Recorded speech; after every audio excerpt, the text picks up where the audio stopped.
On this week's podcast, I am talking to my good friend, licensed Reiki master teacher, and my book editor, Karen Caig. Karen, welcome.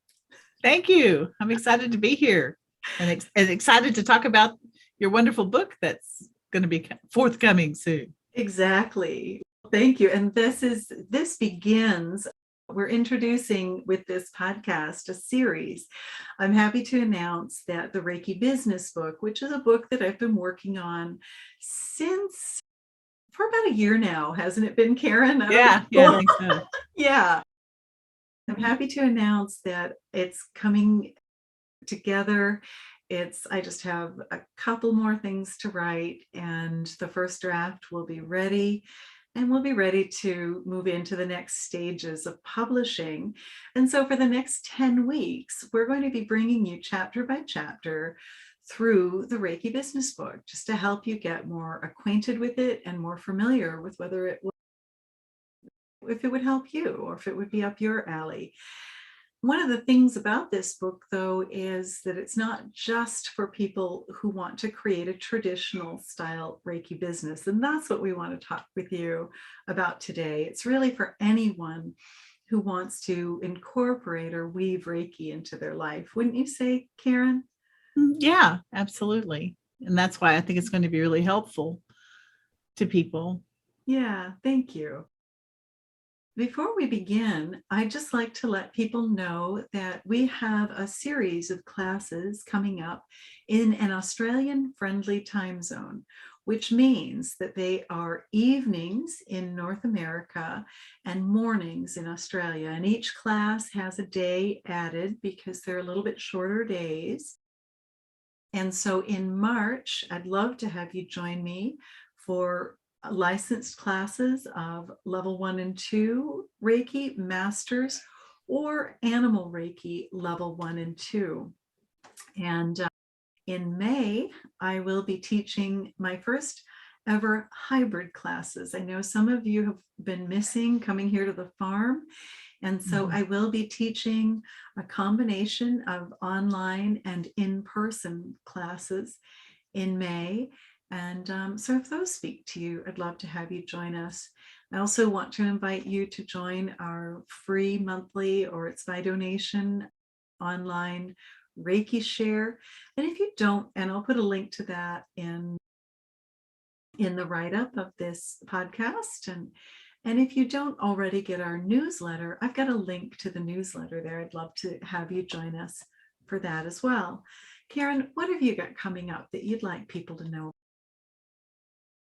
I'm also in North America, but I'm in the Central Time Zone, and I teach all of my classes live online. And I have Reiki 1 and 2, Reiki Master, Animal Reiki 1 and 2, and Animal Reiki Master every month. Nice. Usually on the Central Time Zone. I did teach some classes on China Time Zone, like your Australia classes, because it's really needing to go farther. And I have a Karuna class coming up in May. So wonderful. So we will also have links to Karen's information in the podcast. So go ahead and check her out. She's an absolutely fantastic teacher. I highly recommend you, Karen. I had a really good animal Reiki teacher. As a matter of fact. I thank you. And I expect you're teaching it really well also. So, well, before we go too much further, I'm just going to invite everyone to bring their hands together in Gasho and just invite their Reiki energy to begin flowing. If you have Reiki, if you don't, just invite the light and the love to flow through you. And if you have Reiki symbols, invite them to join you today. And today we're really going to be talking about defining your own unique path. So I just invite you, if there are any blocks or barriers that would get in the way of you finding your own path with Reiki, your unique way of weaving it into your life, we just release those now into the Reiki energy.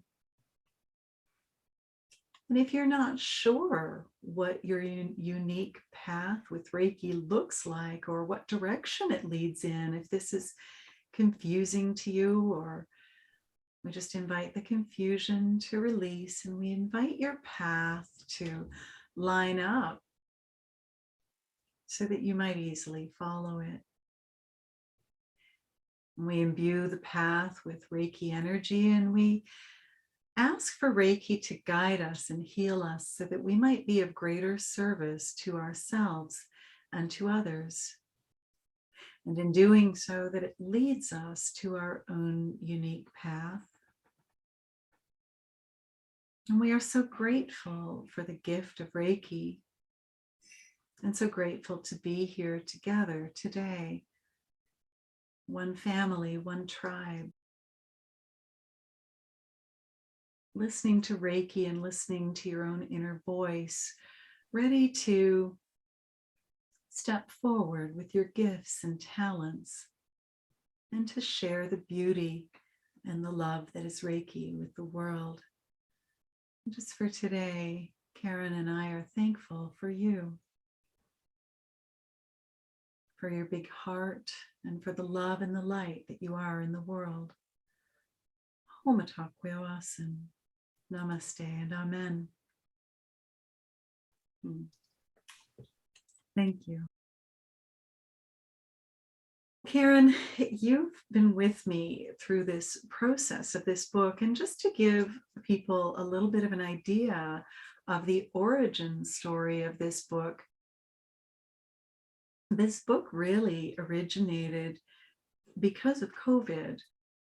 My mentor, I think you were there at that meeting, Karen, when Colleen Benelli said that her dream was that every family would have a Reiki practitioner in it.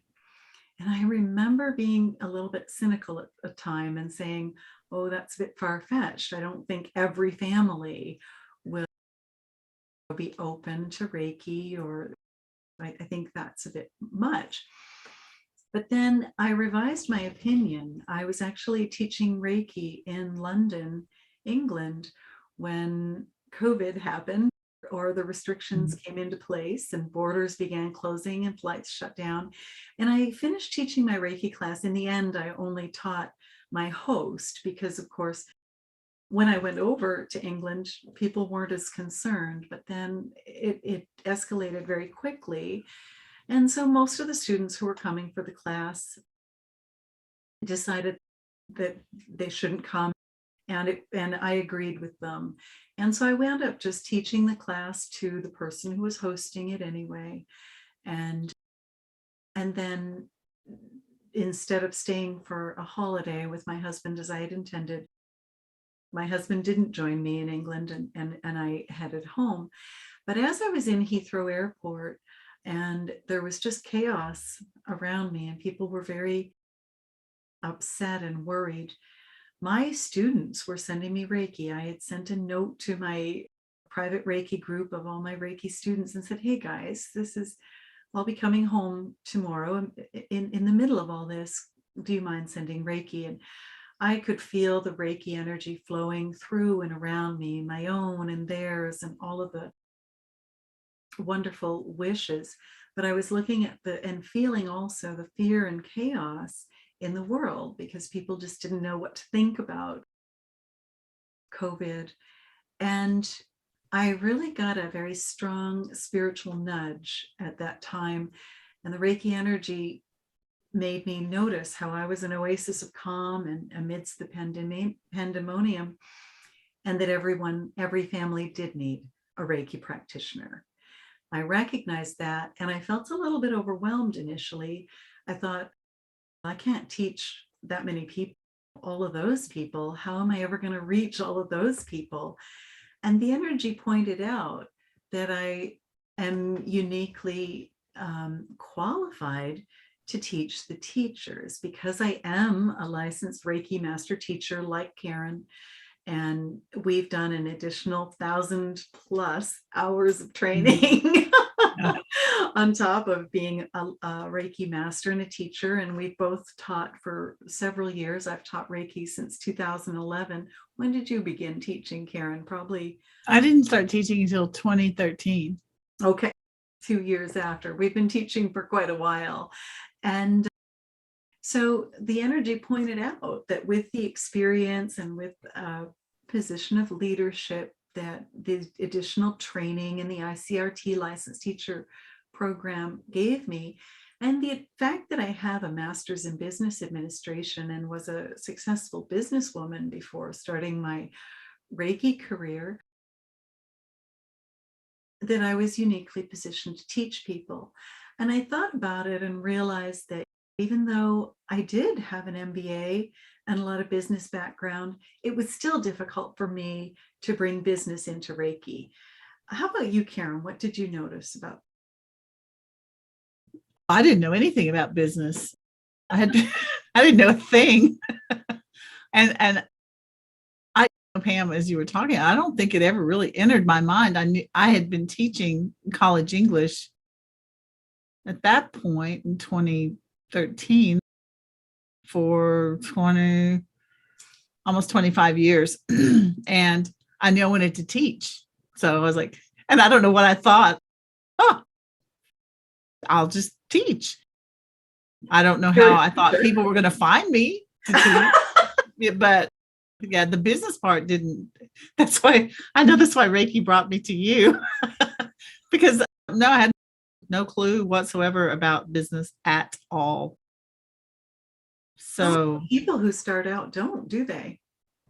No, most people who come to Reiki, to my students, if they come to Reiki, it's because they want to help people. They want to heal themselves. They want to overcome and release trauma that they've experienced. And then they want to help other people. Okay, so this is my story. That's what Reiki did for me. And I wanted to help people. But the business aspect, though, it completely eluded me. Yeah, you don't learn much about business as a college English professor. I mean, that just wasn't like, I could tell you all about German romantic poetry, but we'll do. But yeah, like accounting or accounts receivable, or like, I didn't know words. I had no idea. Yeah, and I think that is an obstacle that a lot of people encounter, because in my mind too, it was the antithesis of Reiki. I didn't see how they would go together.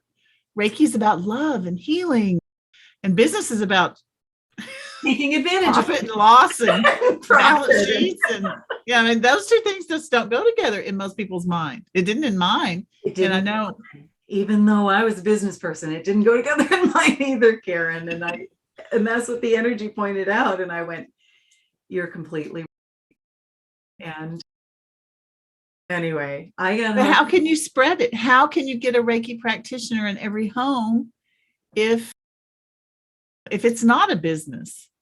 So I had to heal a lot of. That's one thing I like about your book, is that it helps you heal those limitations that you may be bringing with you to a Reiki practice or a Reiki business.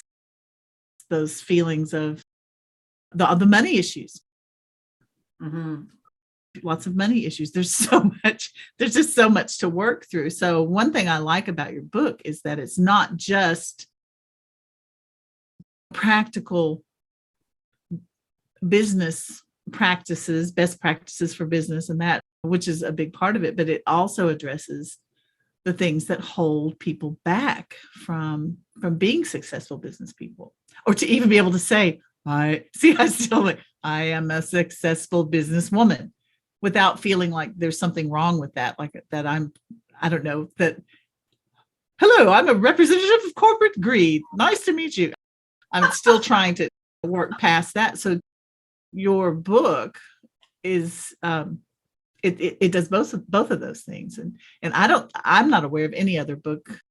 First of all, there's not a Reiki business book, but if there were, there's one that comes to mind, but it doesn't address the issues that you do. Awesome. And it's got exercises and it's got meditations. It's the whole package.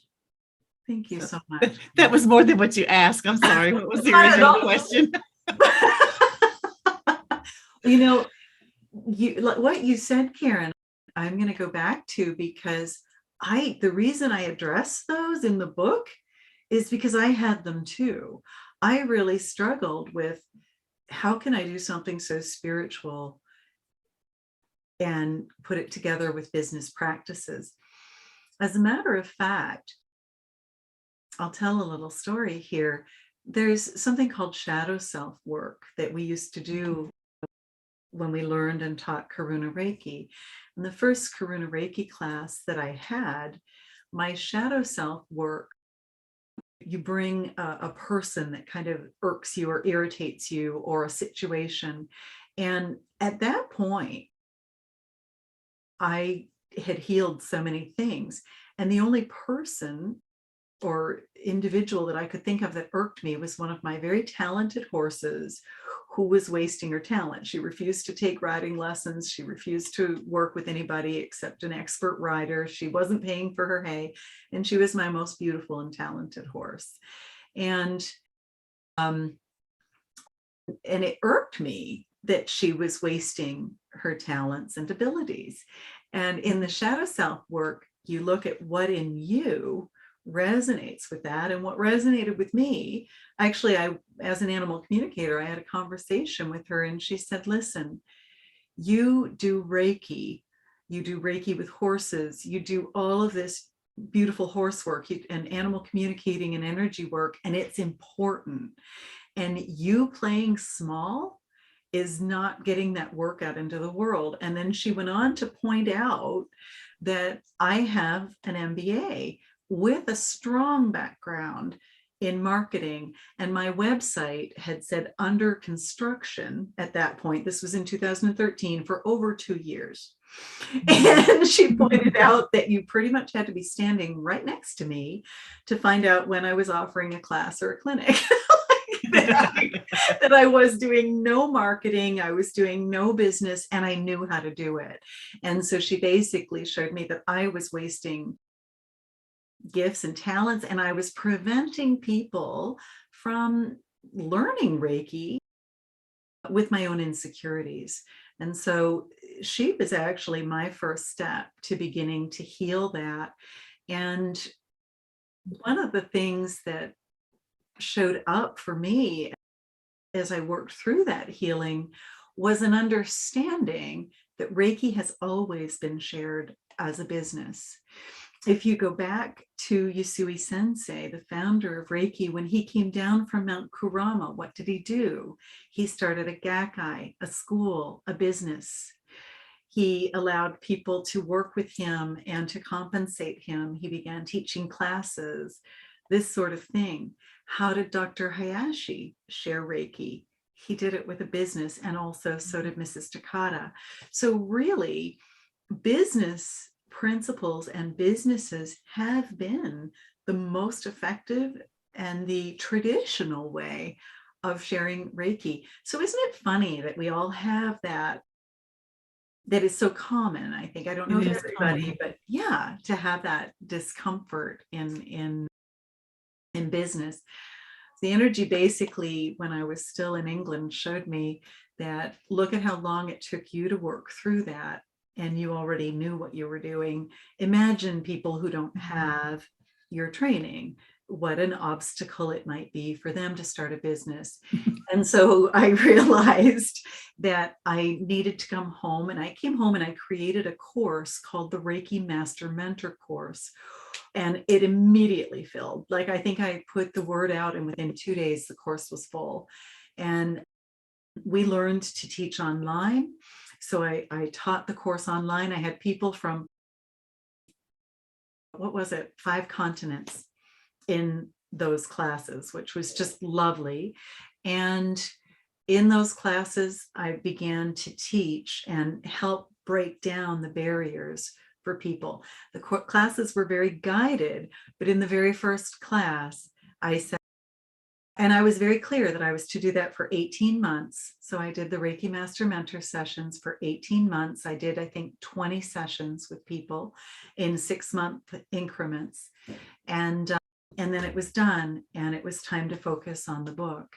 And so during the course of teaching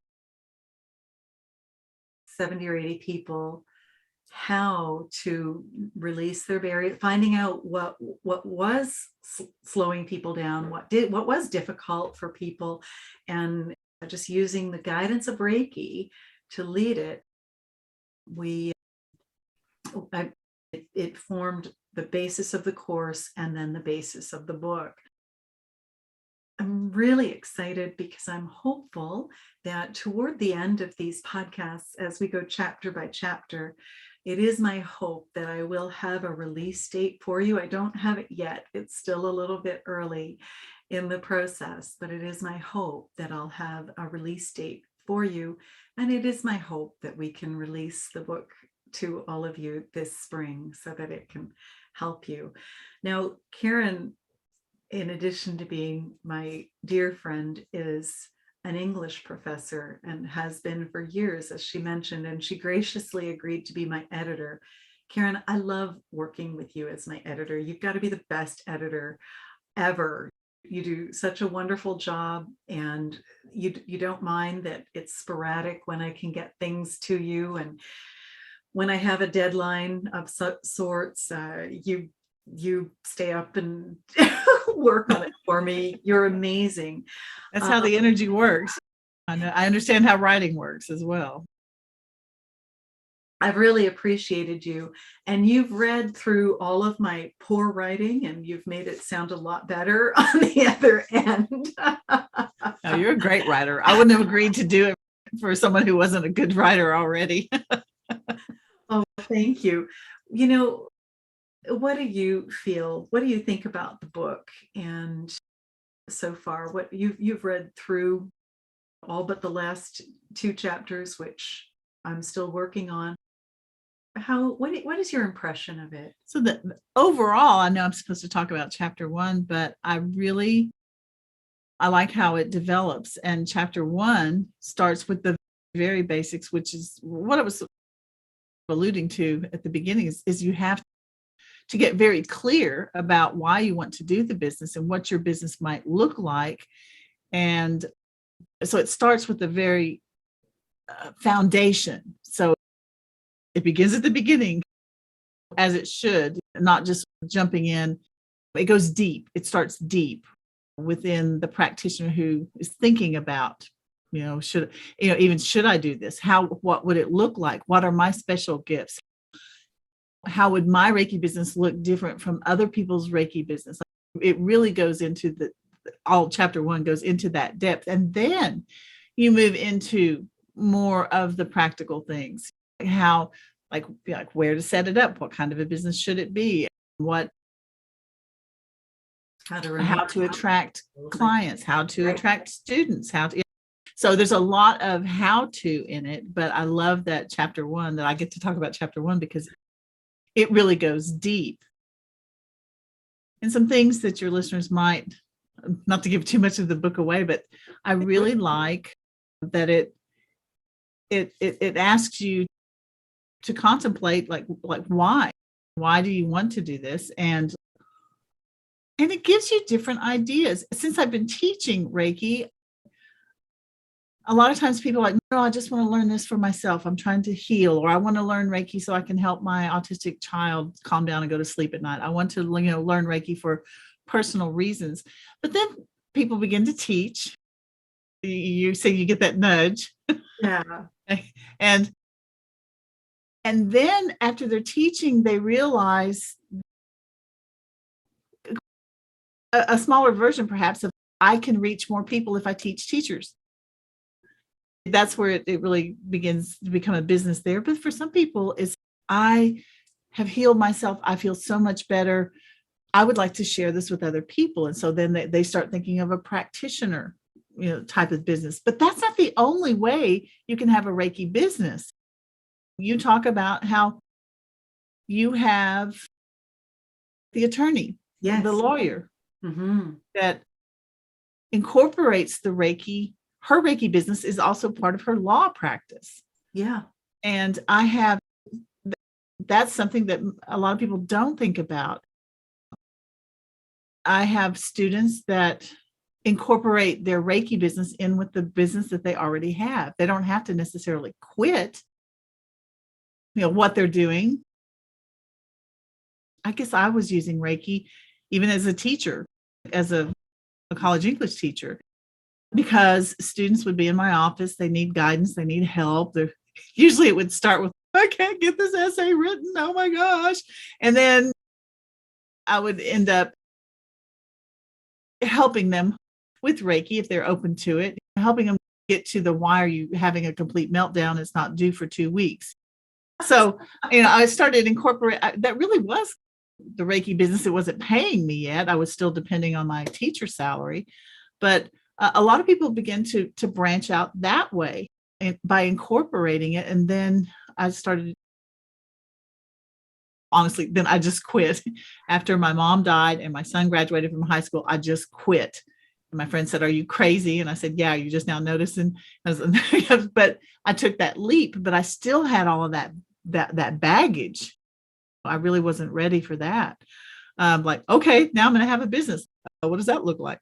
So some people will start incorporating it, or they do it on the side. I guess mine was a side hustle, if you will. I started seeing clients and started teaching classes when I knew I wanted to teach, but I started teaching my friends so that they could do their own sessions. And then I can remember one woman, was when I was taking care of my mom. She had cancer and she wanted to learn Reiki. And I remember she told me, she said, "You've got what I need. You've got to teach me a class," because I really didn't want to teach at that point because I was overwhelmed with my mom's cancer and stuff. But she's, "You've got what I need. You've got to teach me." And I thought, okay, yeah. So many students start a business on the side and it's not a priority. But some people, like I've taught, a couple of months ago, I was telling you, I had a doula in my class. And she's a birth doula. And she said, "I am really drawn to the Reiki and I'm getting that the doula is part of it, but it's not all." She said, "My Reiki business is going to be uh, incorporating Reiki into caring for the pregnant mother, caring for the baby, and for the entire process." And so I don't think a lot of people think of Reiki. They think it was like Reiki business. I'm going to be a Reiki practitioner or a Reiki teacher, but maybe not. I have estheticians who they came and they wanted to learn Reiki for themselves. And then they realized, I could put this into my facials. I'm like, yeah, you could do Reiki facials. You can incorporate it into chiropractic. You can incorporate it into massage therapy. You can incorporate it into so many businesses. I love the attorney. That's the best. So it is part of her business. Does she offer it for her clients? Let's do a session. Let's do a Reiki session before we go to divorce court. Is that what she does with it exactly? She actually does. She initially, and that's what I love about Reiki, is that when she and I worked together, and I have permission to tell her story, it's actually in chapter 1 of the book, because when she and I first worked together, she was actually very ill. And she was also burnt out from the law. And that happens to a lot of lawyers and a lot of people that are in the medical profession, nurses, right, doctors. Exactly. And we suffer burnout. And many times when those students study Reiki with me, they're like, "This is it. I need to quit what I'm doing and do what you do." And I guess my whole point in chapter 1 is the way I do things might not be the right way for you. I do sessions. I do a traditional style Reiki business. But it wasn't always that way. Reiki started for me. Like you, Karen, I'm going to ask you your origin story. For me, I had no intention of teaching ever. And now I've taught hundreds of students, and it's my greatest joy. But initially, I did Reiki for myself, for my own health issues. Then with my first teacher, we began sharing Reiki with my horses through attunements. And so Reiki for me was just going to be a way to support my horse work. And it did. I wove Reiki into my horse business. And then I wove it into my essential oil business.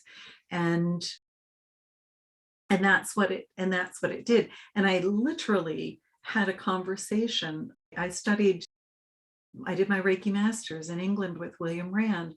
And I literally had a discussion with him and told him, I don't intend to ever teach, but I will teach children and I will teach animals. Can you talk to me about how to do that? And he did. And I came home intending to do that. But immediately, so much in me healed when I did the master level that I immediately began wanting to teach. So I have a traditional business, but some of my students, Karen, they say, okay, I need to quit my job and do what you do.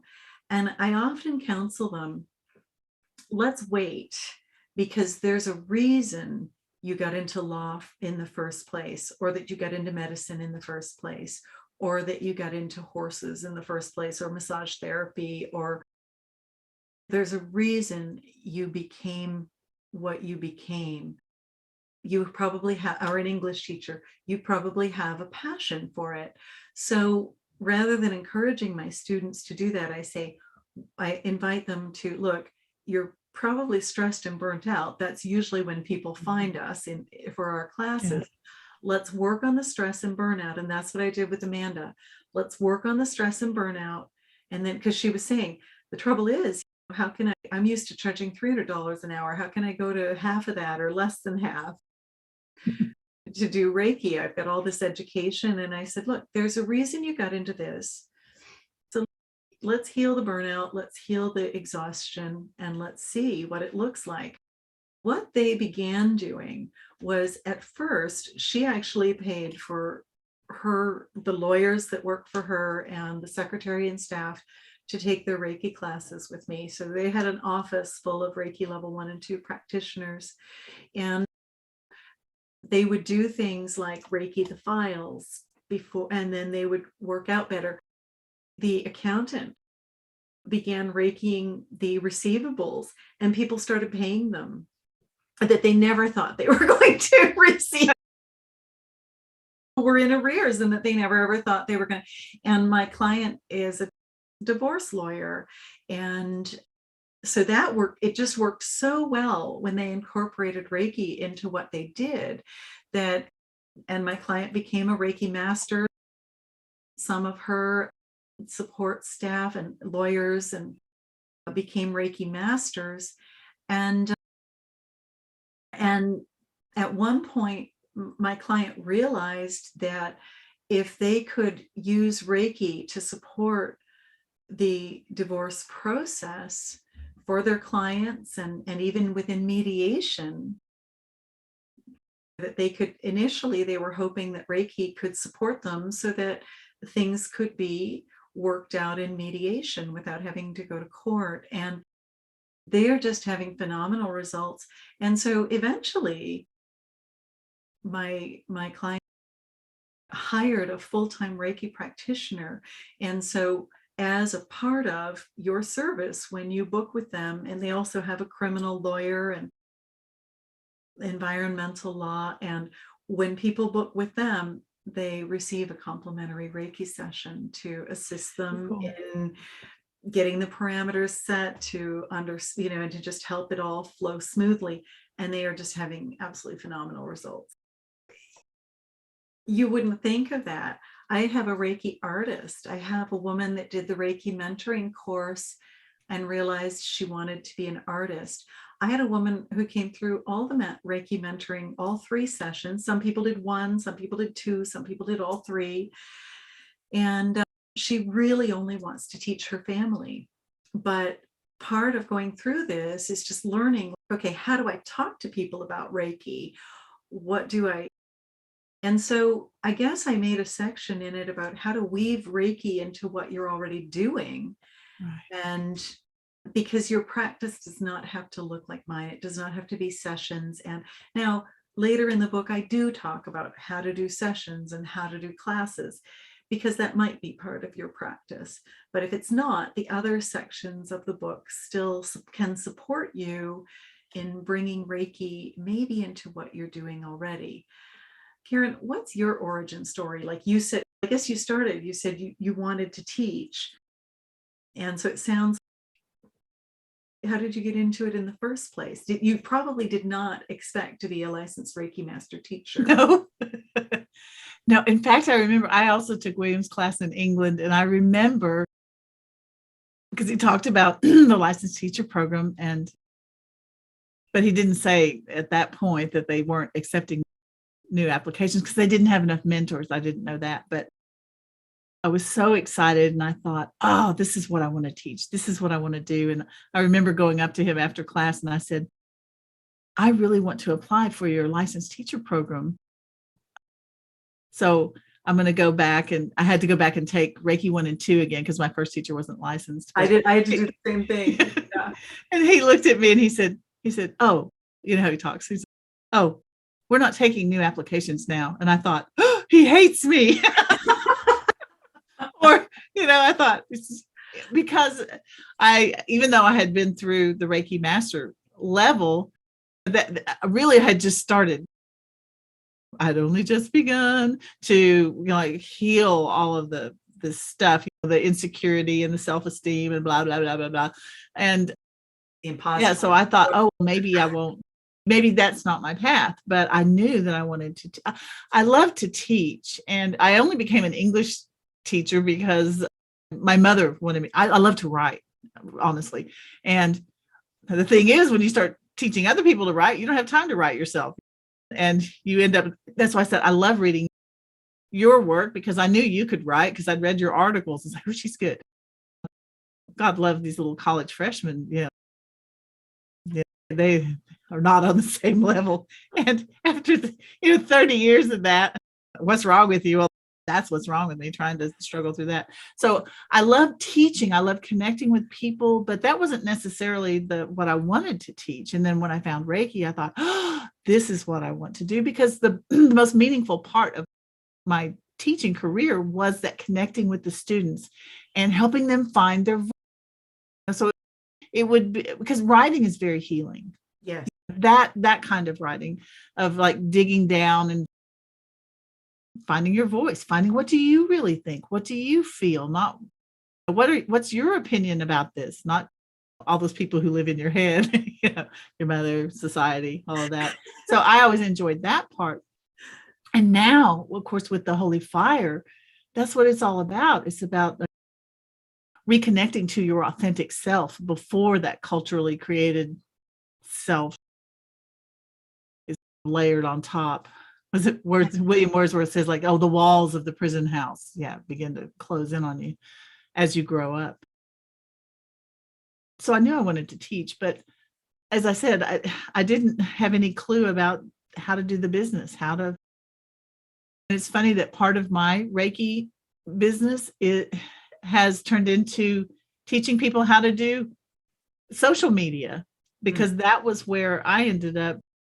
I don't know how, because I didn't know how to do it. And it's probably because I taught college students. I'm like, what's this Facebook thing? And they're like, Ms. Caig, you should learn this. And I love people. So it was a way to connect. And then now I'm mainly around people I'm 50, how old am I? 58. So I just last night taught a class on how to use Instagram to grow your Reiki business, because most of the people my age are like, what's up with these hashtags? What's a hashtag? How could, so now I am not an influencer. I don't have that many followers, and I'm not going to teach you how to monetize your Instagram account, but I can teach other Reiki practitioners how to use Facebook, how to use Instagram, I'm going to do some classes on TikTok. Everybody wants to learn TikTok. I need to take that. I love to. So that wasn't part of my plan, but I think Reiki just leads you. And that's what I like about chapter 1 is it helps you, one, the exercises and the meditations, you've got the meditations and stuff in there. It helps you clear out and get clear. That was redundant. Clear out the junk and have a more precise vision of, oh, these are my gifts. So you're talking about your gifts. This is my niche. This is what I can do. This is how I can contribute. And because I guess that's all business is. It's just finding like what it's serving. There is a service aspect to business, because the bottom line of creating a successful business is saying, what do people need and what do I have that can help them fulfill that need? Once I realized that, I went, oh, okay, that's all business is. It's not, I don't have an MBA. Like I have a master's degree in English and a bachelor's degree in German. What does that have to do with, and an associate's degree in theater? I can act, I know what I'm doing. That's what I did for the most part. But I didn't know. But once I figured that out, I'm like, okay. And so I think that's what's so important about chapter 1 is you really you take people at that point and say, okay, let's start with you. Like, how will this help people get clear on what they have to offer? You know, because that's what your business is. How are you different? What are your skills? What are your gifts? Like you were saying.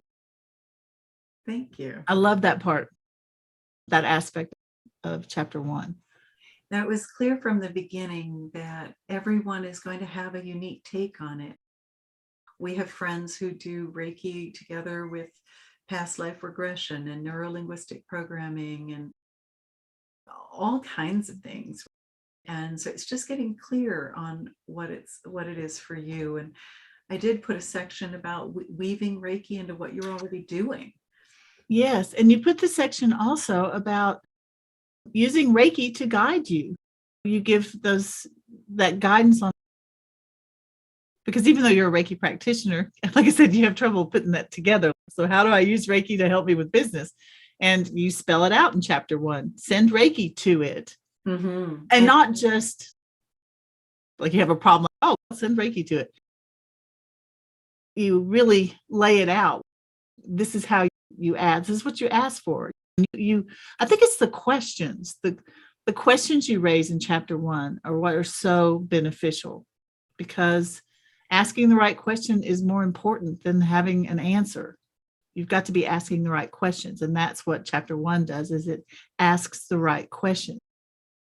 Thank you, Karen. And I guess that's the purpose, is to try to get into the questions so that you get the Reiki business that's right for you and not the one that's right for me.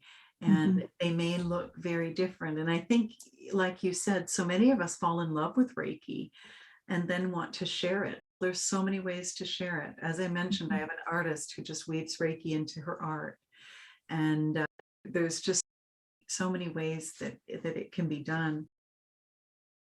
Wow. Not to compare. So I like that you asked me for a quote for chapter 1. And I said something about that don't compare yourself to others, that don't be intimidated, that you embrace who you are. Because I think at least a lot of my students, I'll say, what about teaching? Or what about putting this into the, oh, I couldn't be a Reiki practitioner. I don't know. It almost sounds like, oh no, I couldn't be the Pope. It's not. It's not that it's, and I think I did this too with my teachers, but maybe they look at us and they go, oh, you're a Reiki master teacher. Yeah. I did that to William, and I didn't even think about it. There's a funny story I tell in my classes, because in my previous career, I was 12 years with the government and then 7 years in business.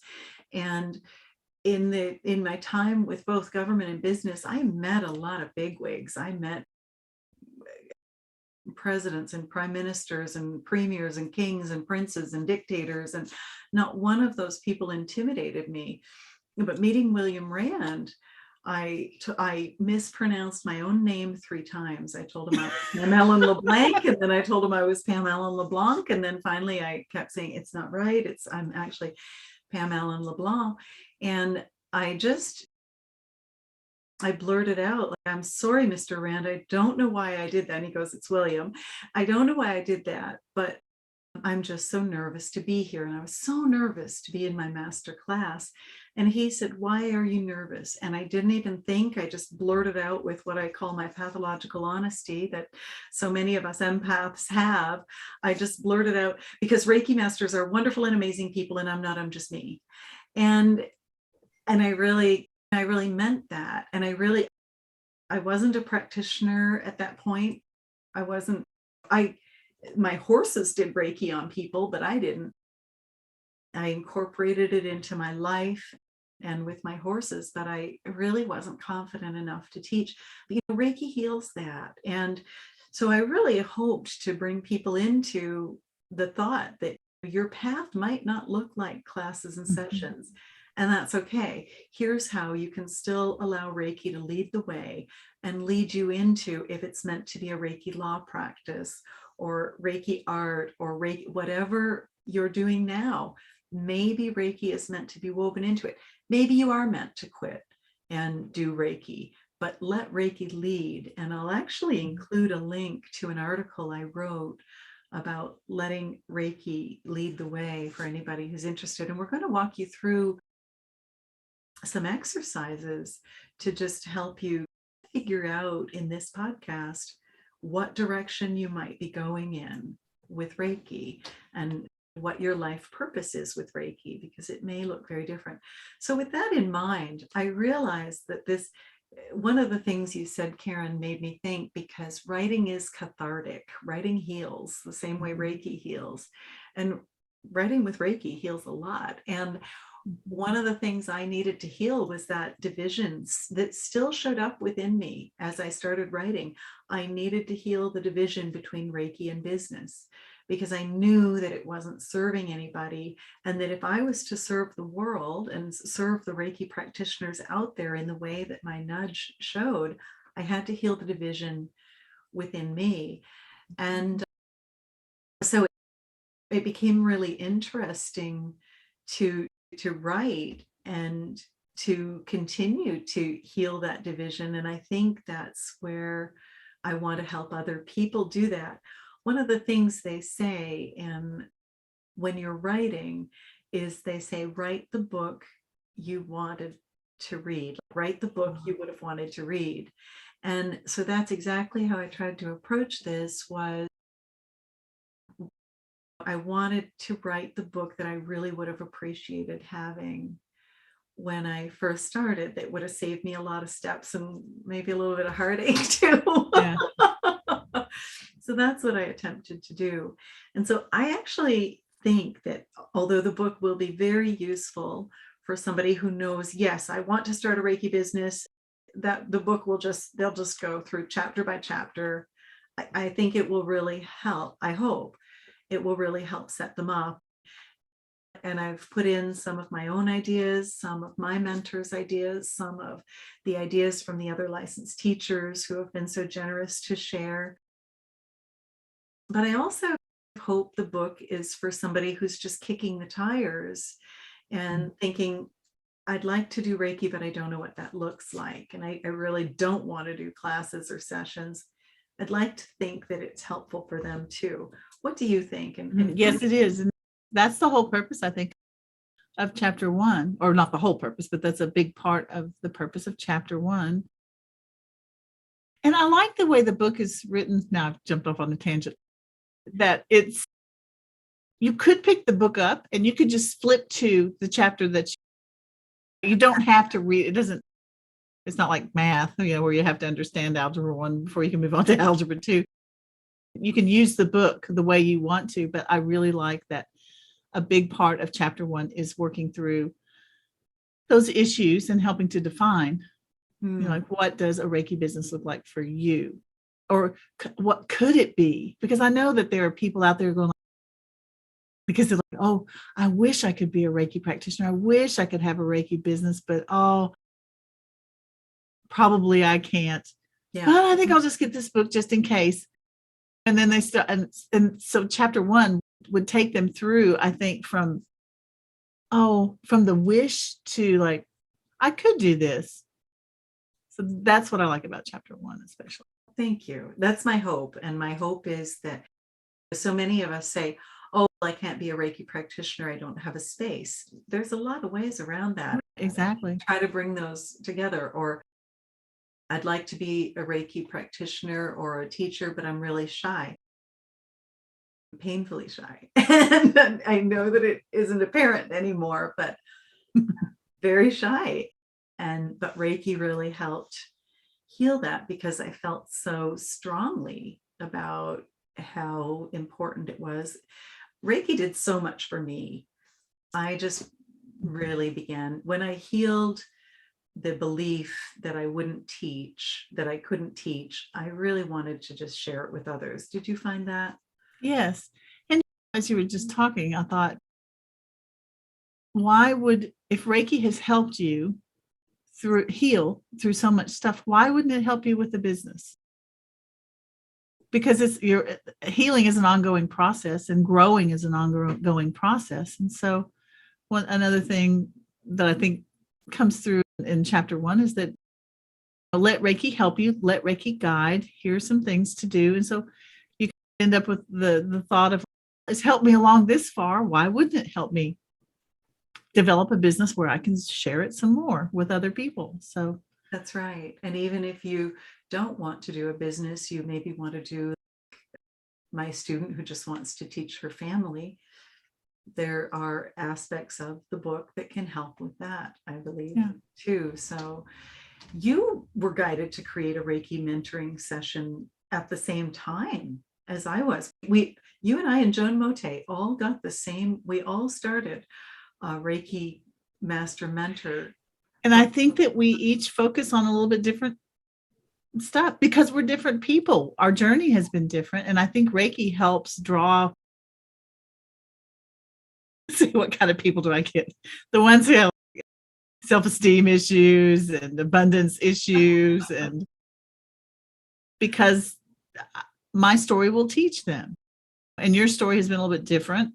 And yeah, but we've been, wasn't it Maya Angelou who said, like, when you learn something, teach. And I actually, wasn't it Maya Angelou? I think it was. And yeah, when you learn something, teach. And I think that's what we're doing. So my lessons have been different. So I'm teaching a little bit different lessons to my mentees. Is that a word? Mentee? I'm a mentor. And you're teaching different lessons too. But and it's just, that's how it incrementally spreads. Yeah. Teach what you. And one thing I love about the book is that it helps give you that confidence, like you do know something, because the exercises and the meditations that you include in the book help you understand. It's kind of a fun realization. I do know something. Yeah, and there are people who want to know this stuff I know. So, yeah, that's your niche. That's your business. I love that. Thank you, Karen. And I didn't realize Maya Angelou said that, but I don't know why. I've said from the beginning, and I don't even know where this comes from. It probably comes from somebody very clever, but I've always believed if you want to learn something, teach. And so that's why I have taught my horseback riding lessons, was because I'm very passionate about horses. And when I found myself unemployed for the first time in 2009, I decided to follow my own passions instead of somebody else's, and become self-employed. And I was a business consultant for a while, very successful at that. And I also began my horse business. But the whole reason for starting my horse business was because I wanted to learn. There was new information about horses. I'd been a horsewoman at that point 20 or 30 years, but there was a whole wave of new information. And I always believe if you want to learn, teach. And then the same thing when I became very passionate about Reiki, even though I resisted teaching and I was reluctant to teach, I guess it led me down that pathway anyway, because and in the course of teaching and becoming a licensed teacher, I've just learned so much. And I don't know, I know you probably feel the same way. Yeah. I learn from my students and my clients every week. Yeah. And so one thing your book does, I think, is it, because the business aspect is one of the things that we have to do the self-analysis on every month, is it takes a lot of that training and that reflection, and that journey is different for each licensed Reiki master teacher, but it's the stuff that you don't really get.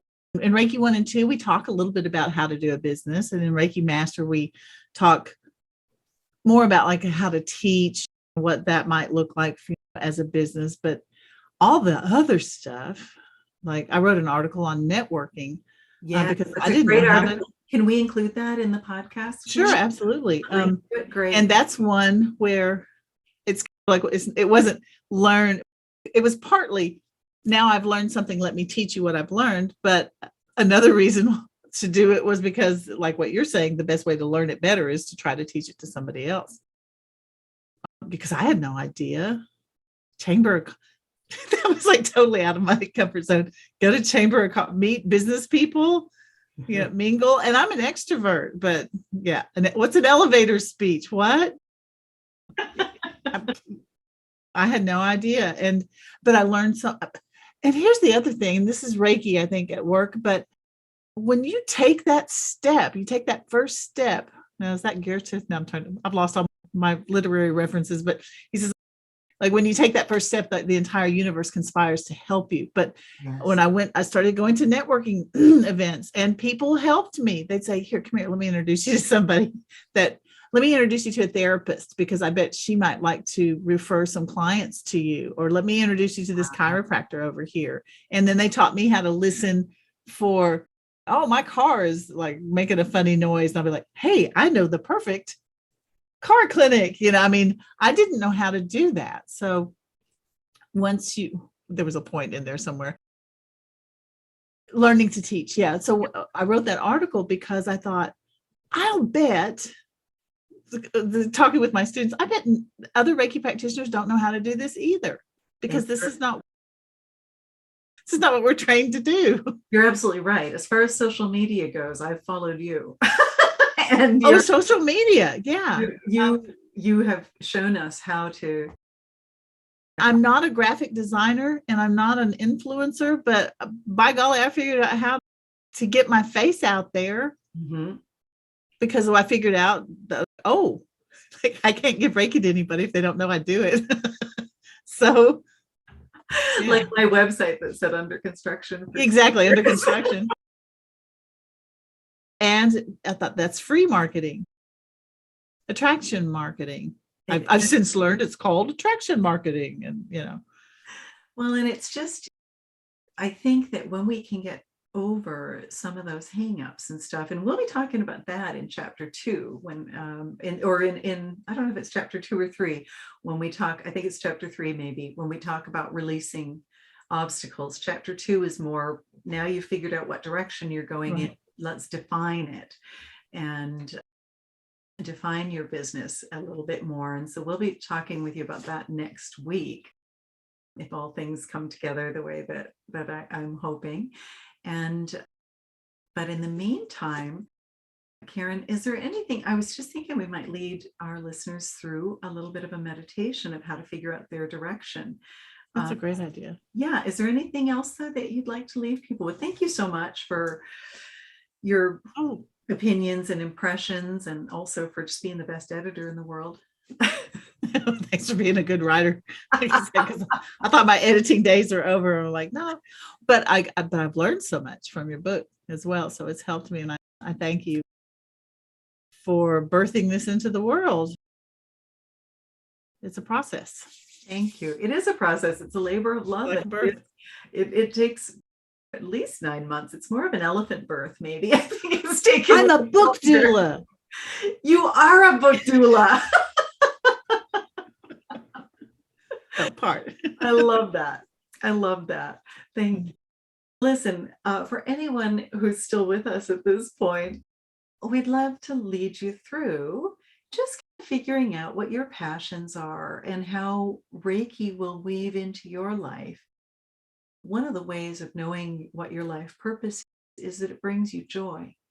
And so I'm going to lead you on this quick little exercise that will help you determine where you may want to point and where you may want to go with Reiki.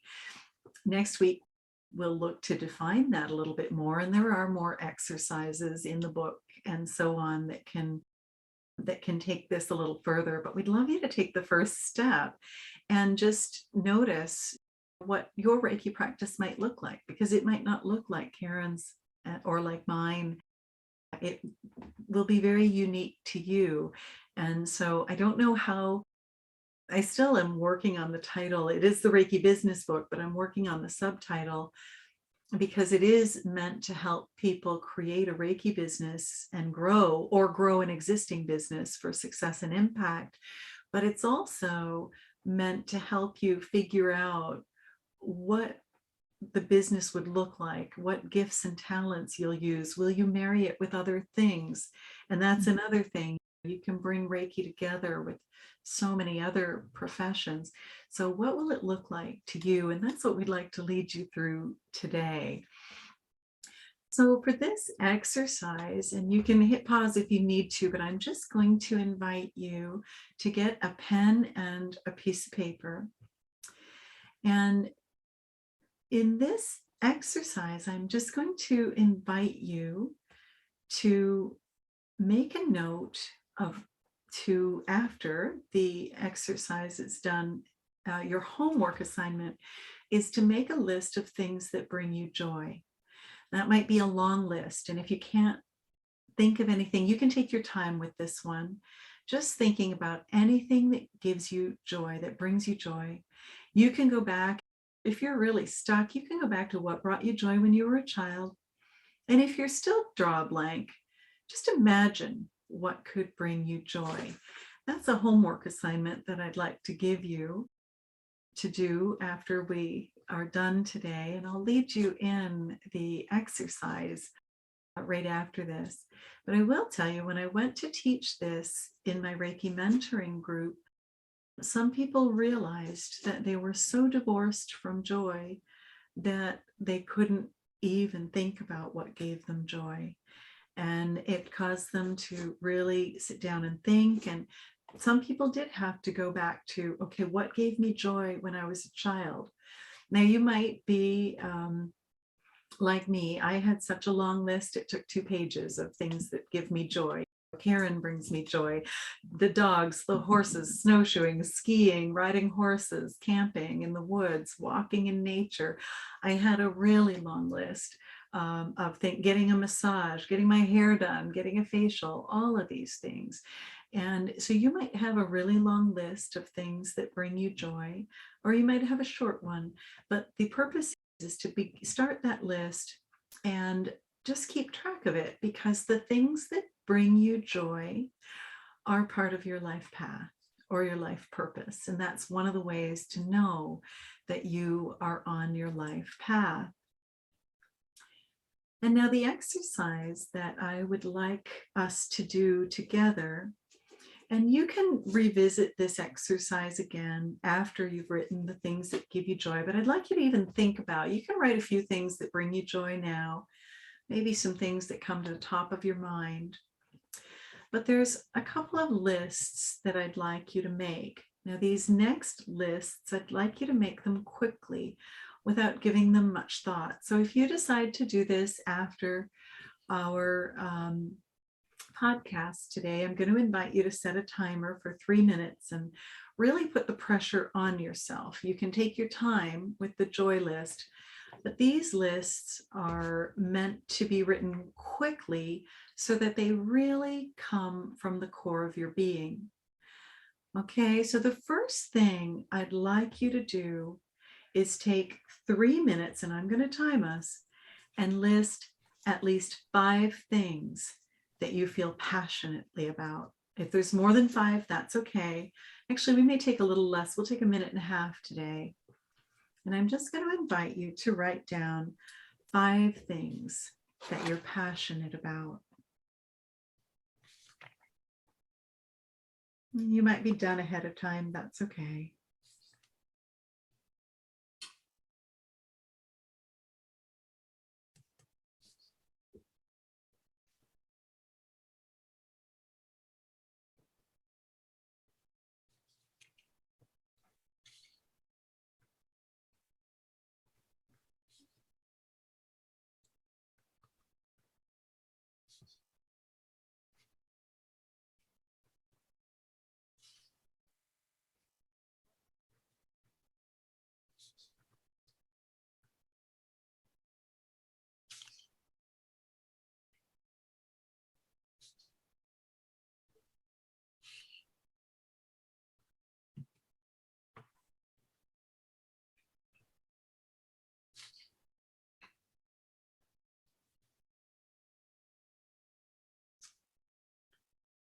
And just go ahead and see if you can finish those up in the next little bit.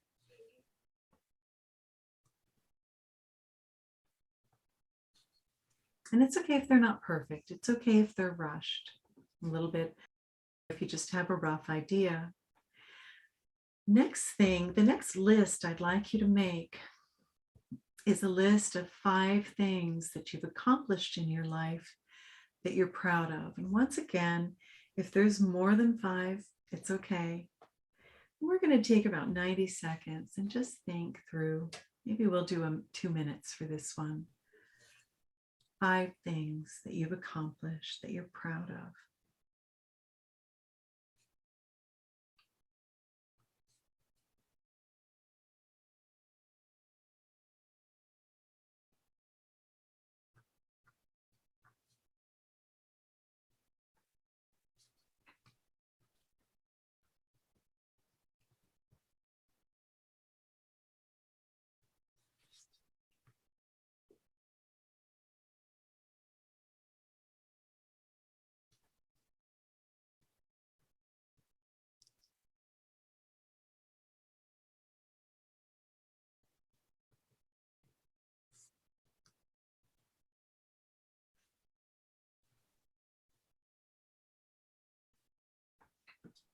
And we're about halfway through, so there's about another minute. You can, or another 30 seconds. You can think about just 5 or more things that you've accomplished in your life that you're proud of.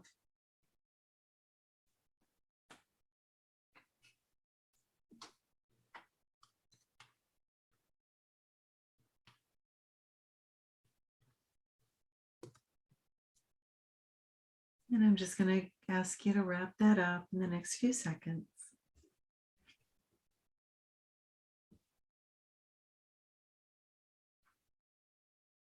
Okay.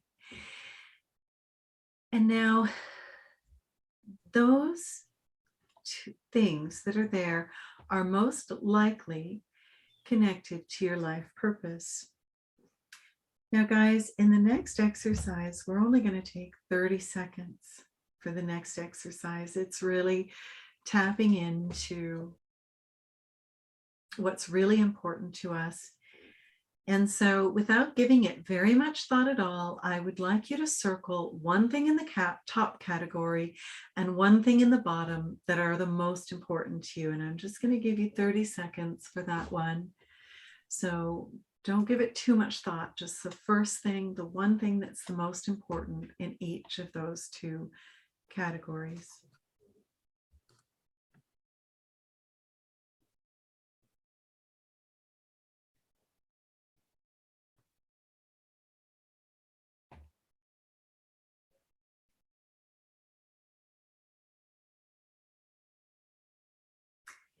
And time's up.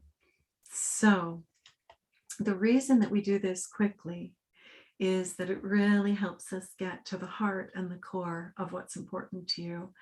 If we take too much time at this, we'll get very complex, very complicated. And we're really just working out our direction right now. And by going through quickly like this, we can get to it easier. The next part of this exercise is to see if you can put these 2 things together to form a sentence. And that sentence will create your direction. Let's give you I'll give you a minute or 2 to do that. Just see, and just don't worry if it's not a great sentence, if it's a bit rough, that's okay.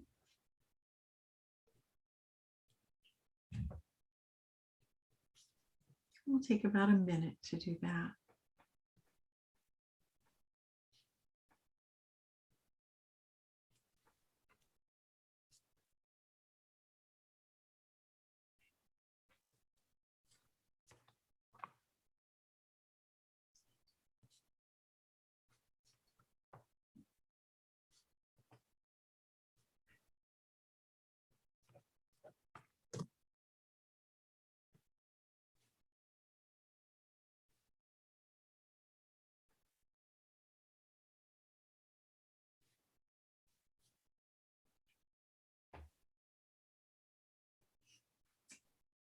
And now the next thing that you would do with that sentence is I'd like you to think about someone in your life who knows you really well, someone who might be interested in helping you with this exercise.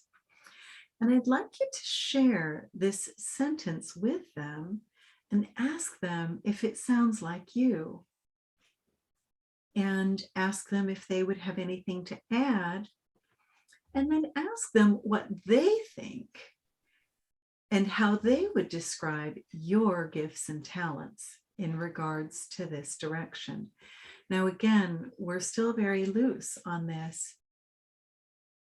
When I did this exercise, I was a little surprised because I love horses, I love Reiki, and when it came right down to it, what I discovered and what my husband, he was my person, helped me figure out is that I love to help people step into their power and grow. I love to help them connect with source and learn and grow and become confident. And he really helped me see that was an aspect of my personality. That's why the podcasts, that's why the teaching and all of that. It's my greatest joy to watch people connect with source and grow, whether they do that through the horses, through my essential oils, through Reiki, through animal Reiki, through becoming a Reiki practitioner themselves. That's what I really enjoy. I guess that's probably why I was an agricultural scientist. I love growth. I love to watch people grow and learn and grow. And the next and the final step after you get that input from someone who is close to you is to then activate your Reiki energy and see if you can incorporate what they have told you into your life purpose and mission. You can also talk to more than one person, but the important thing is not to make it too complicated. This isn't a business plan. This is a direction. And this should really help you begin to see what direction you would like to go in as far as your life purpose, and probably, because you're listening to this podcast, what direction you'd like to go in with your Reiki. Some of you might have been surprised by what you got. Karen, is there anything you want to share having done the exercise? No, I raised my son so I can travel. That was interesting. It's not what I expected. But yet it's funny because Karen and I both have been talking about traveling to teach. And it's something that I really enjoy doing, Karen. I think it's something that you enjoy doing. Mm-hmm. And I think it's great. The more that we can travel and get this out there, especially as licensed teachers, there aren't very many of us in the world, the better. So it's going to be really interesting to get the input from someone close to you and start developing that. Yeah. My son will probably say, yeah, go mom, go travel. Of course, as I recall, he often travels with you, doesn't he? Yeah, he does. And I started my business up here because I followed him to college. Yeah. So yeah, I'm sure he's ready for me to move on along. I love it. Karen, this is our podcast for today. Thank you so much for being my editor. Thank you for coming on to help share with people my excitement that they get the book and that they get the help, that people get the help you need to incorporate Reiki into your life, whatever that looks like to you. I hope you'll join us next week as we further define the direction, but go ahead and spend this next week just meditating with Reiki and thinking about it and just allowing those ideas to gel. And do you have anything you'd like to leave people with, Karen? Yes, I just wanted to thank you, Pam, for writing this book and for helping people get clear about how they can use Reiki to further develop their life, which may or may not include building a business, but I think it probably does. And so I'm grateful to you for helping get more Reiki out in the world, because Lord knows we need it. So thank you. And thank you for having me today. Thank you, Karen. And to all of you who are listening, thank you so much. Namaste. Bye.